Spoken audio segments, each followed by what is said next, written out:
Coach Garrison here. What's up? Glad you took the time to click on the button that says GPAT 23 is live. All right. Well, take a moment, take a deep breath, because we're going to get into part 2 of the coaching aspects of a team. And we are actually talking about the positions on the team. I'm actually giving out expectations on this show for those who think this might be just a bunch of fluff and the coaching aspect is not working outside of a team itself. If you've never played on a team, then today we're going to get into, I'm going to give you an example of how I'm going to coach you in a difficult situation. And the difficult situation is how to come back from a deficit. Yeah, how to come back from a deficit. We're about to talk about that in just a moment. And there's no greater person in need to come out of a deficit than myself. So I know the elements. I've been in a deficit before, but this is probably one of the greatest ones that I've been in a lot of ways. And a deficit, or whether you feel like you're behind or whether you feel like you're adequate enough to achieve a certain level, then it's all relevant to you, just you, not necessarily everyone. But we're coaching from a team aspect. So if you move yourself, you're going to move your family. If you move your family forward in the progressive manner, okay, then you're going to move your city. You're going to move your community. If you move that, if you move the church, you're going to move perhaps the whole world. You're going to move the state. People are connected everywhere throughout the United States, throughout the world. So if you're moving aspects of a ministry, if you're moving aspects in the spiritual realm, kudos to you. In fact, yeah, whatever you do is actually has a spiritual application to it as well. So I want to review the members of the team, and I want you to think about people in your life that are in these positions, because you are the center. You are the person centered. You're the person that I'm expecting to lead your team. I'm expecting you to listen to your team. I'm expecting you to feed your team. I'm expecting you to represent your team and meet those obligations as a team. Now, you're also on other people's teams as well, but you are the person that I'm talking to tonight. So this is a rated G show. It's a good show, but you're going to have to actually go. I have expectations for you. So if you're not expecting something in your life to happen on this show, then you don't need to be talking to me. You don't need to be listening to me. You can look around, you can see some things, but I'm going to need you to be progressive, and I'm going to need you to listen to the coach. Okay? Period. That's it. That's it. I don't want to hear your mouth. Put on your ears, catch what I'm saying, and let it fall somewhere within your team. The person that's defiant, you got somebody that's defiant on your team. The person that's devious, you got somebody that's devious on your team. The person that's strategic, you got somebody that's strategic on your team. The person that's a motivator, you got somebody that's a motivator on your team. The person that's a novice player, you got a novice player on your team that you might consider the weakest link. And the other things you ought to think about is your obligation, your experience, your expectation, how your team communicates, how it receives and sends. So, how to coexist, how to solve problems, and we're going to get to how to come back from a deficit. One, you got to understand how you got in the deficit. And the aspects of that is what entity are you in? Are we talking about a family? Are we talking about a bus trip? Are we talking about a organization, a corporate organization, a business? You got to understand what's happening there. You have to be able to comprehend what's happening, whether you understand various aspects of it or not. You have to understand how you got in the deficit sometimes before you can get out of the deficit, unless you just straight out win the lottery. And if you straight out win the lottery, a lot of times you probably headed back into a larger deficit because of the way that our capitalistic system is set up. Based on your ignorance of my ignorance of interest rates and, definitely other aspects of finances that do more harm than good if you don't know how to strategically work those issues. How to come back from a deficit starts with you studying now retroactively about how you got into that situation. Okay? How to come back from a deficit part. Second part is your belief, your confidence, your belief that you can do this. Your belief and your confidence that you can come back. I need to see it on your face, or it needs to be settled in your heart. There is likely some doubt, no doubt. Maybe you feel comfortable with a higher power. Maybe you feel comfortable understanding that you have resources, that you are blessed, highly favored. But then there are aspects of it that you still don't believe it. So whether they're there or not, the resources are right there in front of you. But you have to believe that you can achieve it. You have to visualize and see that it's been done before and it can be done again. That's the grown-up part of this show. You have to invest in your ability to see your way through this. Let's say you down 20 points, $20,000, $200,000. It's going to start with you raising your head up. Now, I've cut people down that hung themselves and trying to take their own lives because of circumstances. I've been there when we hit the floor together. And one guy, I remember, we got him down. He was hanging, and boy, he said, "Oh man, boy," he started cussing. I ain't doing that. I can't believe that woman had me thinking like that. He did an about face. Because what you're doing is you're attacking yourself for no reason. You're taking yourself away from me. You're taking yourself away from the team because you don't believe that it can change. I'd say we got to flip that, because unless you're feeling the pain, that you're stressing everybody out, your faith, your doubts right now are worse than the actual things that are going to happen to you.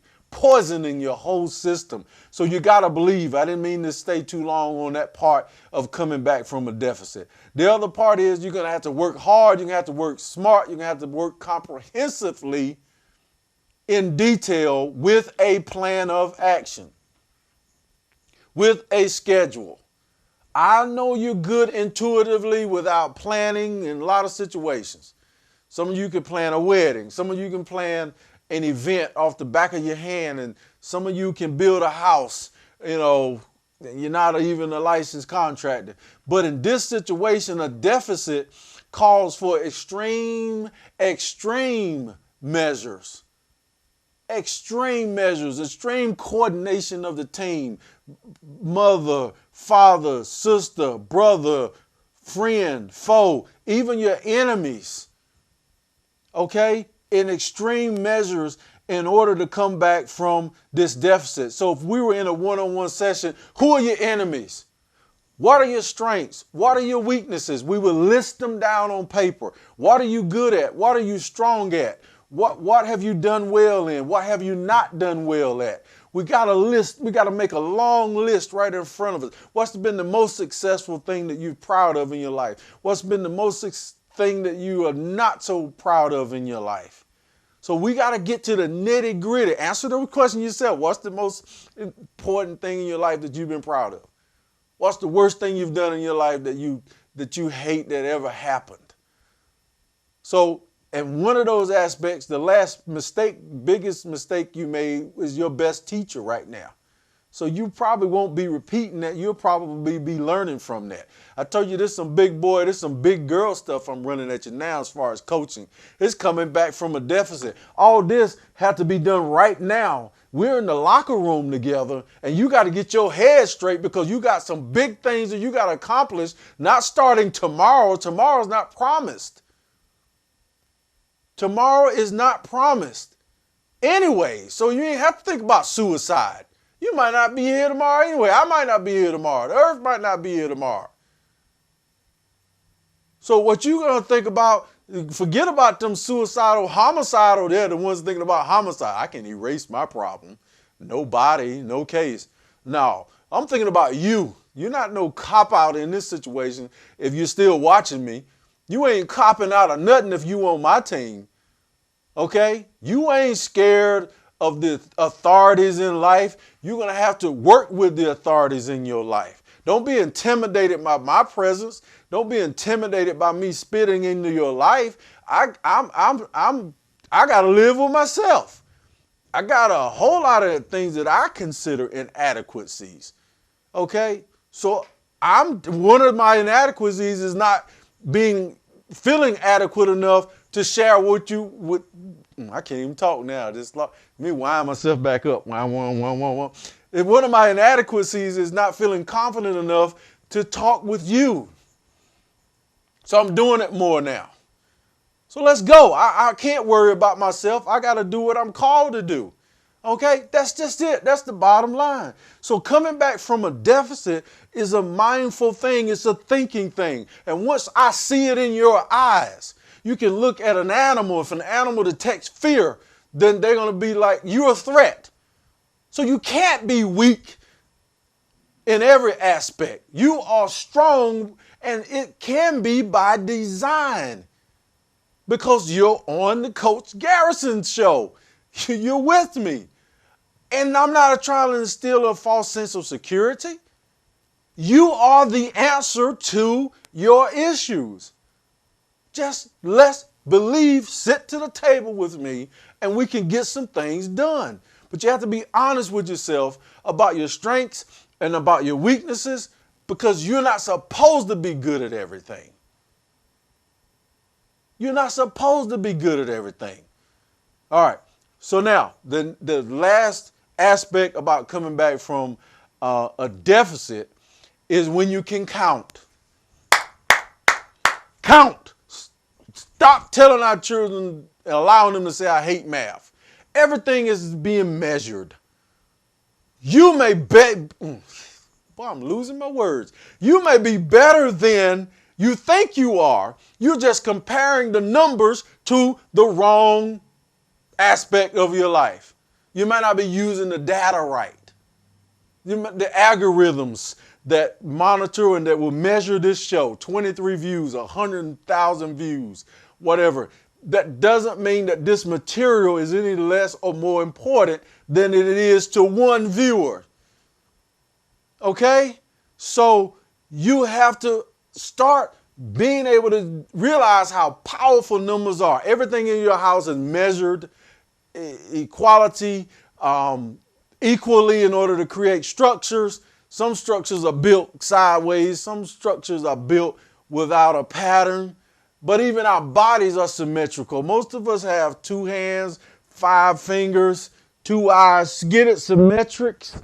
You know, God has created something symmetrical, numerical, division, 2 legs, balance in your life. Numbers can help you. Let's work with the numbers to understand how far we are away from where we want to be. Numbers. Okay? You might be looking at me like, what is he saying? Numbers, calculators, measuring tapes, writing down intermittent frequencies that happen in your life. You might be repeating your life cycle. Every 3 years, you might be getting a divorce. Every 3 years, you might be quitting a job. Every 6 months, you might be changing your location. Every 5 years, you might be paying for a car. Every 10 years, you might be paying for a house. Numerical, symmetrical things happen and it all works together to how God created the earth. The values of this, the colors, science, chemistry, numbers. Finally, I'm going to say, once you can find out where you are in the previous aspects that I talked about, it might take 24 hours, it might take 24 days. I'm just hoping that I'm bringing your conscience up to where you'll be able to communicate different. You'll have a different bravado, that you'll go ahead and start to believe that you are necessary in the society. I need you. You need me. The numbers, strength in numbers, the belief, the power, the faith, the love, the heart, the fruit of the Spirit. Once you start living the kindness, the intelligence, the person that you are and can be, and studying and reading and understanding the analytics of your life and who's around you and who's on your team, you can therefore run different plays. I'm going to run this play. I'm going to be out of debt in 6 years. I'm going to be out of, they told me it was going to take me 7 years to get out of debt. I'm like, forget y'all, man. What are you talking about? I'm going to be out of debt before 7 years. Man, I think it took us about 10 years to get out of debt. It was way longer than 7. I didn't believe him at first because I'm like, I got this now. We understand. We spent too much money on credit cards. We did this. We did that. I didn't understand the numbers. So in order for you to get out of the deficit that you're in, moral deficits, meaning increase your prayer life, increase your studying, increase your intervention with people that are like-minded. If you want to, in sports, you want to be around the superstars. You want to do what superstars do. You want to be a coach? Come see me. Maybe we can get you certified. There's modalities. So I'm not playing with motivation. I'm telling you, do it or don't do it. Sit on the bench and cry and whine and wait for help, or step out where I can see you and then I can give you some help. That doesn't mean if you're in the back, we can't find you, because I'm looking for people way in the back that's either not feeling so well, that have been out front and they stepped in the back, they need help. I'm looking for you because I'm going to need you as the novice to be leading, to be taking care of me in 20, 30, 40 years. You're going to be changing my adult diaper if you just a kid. Well, maybe not. But anyways, so I'm looking for those in the back. I'm looking for the leaders that haven't started to lead yet. I'm not talking down to nobody. If anybody, you in the front, you know better. You done messed up so many times. You in the front now and trying to get your life right. Move out the way. Let me get the young buck back there. Or the old man with wisdom, because I need them on my team. But in other words, you drop the pride, or you open your mind, capture these areas right here because you got everything, the money, blah, blah, blah, blah, blah, blah, blah, but you're missing in the deficit over here. So your game could be good on one side, but you need experience and balance for the other. Let's get the numbers right. Let's come back for my next show. I'll be talking about a different aspect. I might stay on teamwork. I don't know. Maybe I'll stay on teamwork for the next few shows. All right, this is Coach Garrison. I told you, this show is not for everybody. You got to be brave to hear this stuff out. You don't even need to look at me. You just need to put a mirror right next to the TV and say me. Because I got my mirror and I'm looking at it. And some days I don't like what I see. Love you guys. See you on the next show. This is Coach Garrison and it's 1st and 10.